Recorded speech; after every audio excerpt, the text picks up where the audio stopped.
Les clés de la numéro 31 à la 40. 大家好，我是马金虎。Aujourd'hui, je vais vous expliquer encore une série de clés. On va passer à la 31e clé jusqu'à la 40e. Alors, ici, on s'était arrêté la dernière fois dans la série précédente sur la 30e avec la clé de la marche à petits pas. Ici, vous allez me dire, mais c'est la même, puisque en simplification, elle a deux écritures, elle s'écrit pareil. Mais elle peut s'écrire comme ça aussi. Mais attention, en français, marcher, ça veut dire marcher au sens premier du terme, mais ça veut dire fonctionner aussi. Quand une machine marche, ou on dit ça marche, c'est ok pour toi, ben là c'est la même chose en chinois. Celui-là, par exemple, de caractère, quand on va dire xing bu xing, ça se prononce xing, c'est ok, ça marche. Dans le business, par exemple, si vous faites une négociation, xing bu xing, bu xing, si le prix n'est pas bon, par exemple. Donc là, c'est vraiment dans fonctionner. Vous l'aurez dans le vélo aussi, le véhicule qui fonctionne par lui-même, parce qu'on pédale. Ensuite, vous avez vu dans au revoir, par exemple, le verbe voir. Donc, tien, tsai tien de tien. Avant, l'ancien caractère, bon, c'est deux jambes avec une jambe un peu tordue, mais sur un œil, vous avez vraiment la clé de l'œil qui a été simplifiée, donc la vision, voir. Ensuite, vous avez déjà un verbe zhou qui veut dire marcher, mais c'est une marche rapide ici. Vous l'aurez déjà dans le verbe marcher ou partir, hein, ça veut dire, et dans peut-être d'autres caractères un peu plus complexes. Ensuite, vous avez la clé de la marche qu'on appelle intermittente, c'est-à-dire une marche plus ou moins rapide. Moi, souvent, je dis à mes élèves, c'est un peu la randonnée. Quand vous partez en randonnée, vous marchez de façon assez sportive.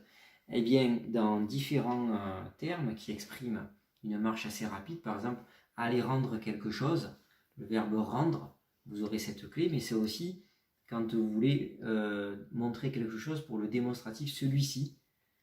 Si c'est pas trop près, vous allez vite le chercher, l'objet dans celui-ci, vous l'aurez. Mais dans différents autres verbes qui expriment ceci. Regardez, en fait, vous avez deux écritures, soit un Z avec un point ici, soit un point avec des sortes de virages, on dirait un 3, et ici la fin d'un Z. Vous l'écrivez de deux façons, celle que vous préférez.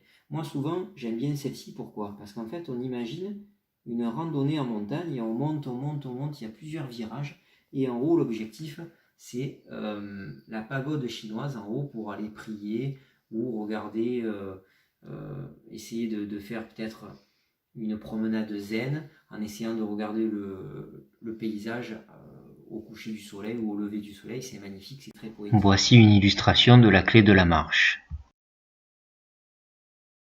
Ensuite, vous avez la clé de la nourriture. Dans énormément d'aliments, mais dans le mot nourriture, aliment, déjà, vous aurez cette clé. Dans manger, bien sûr aussi, hein, avec la clé de la bouche aussi.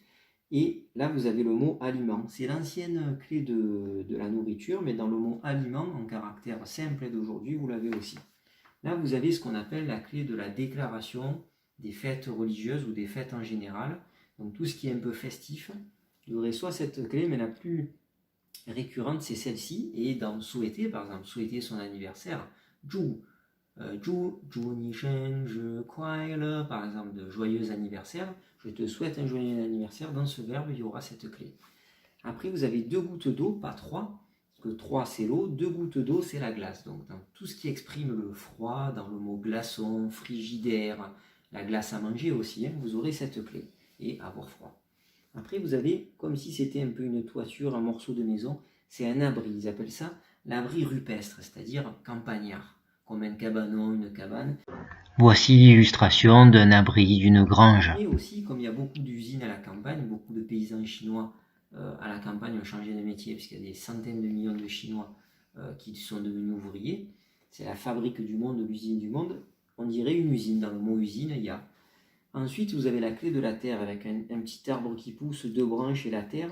Alors, quand c'est à gauche d'un caractère, c'est un peu plus penché. Alors, vous l'avez bien sûr dans le mot terre, tout ce qui exprime la terre, tout ce qui est la campagne et le vocabulaire de l'agriculture.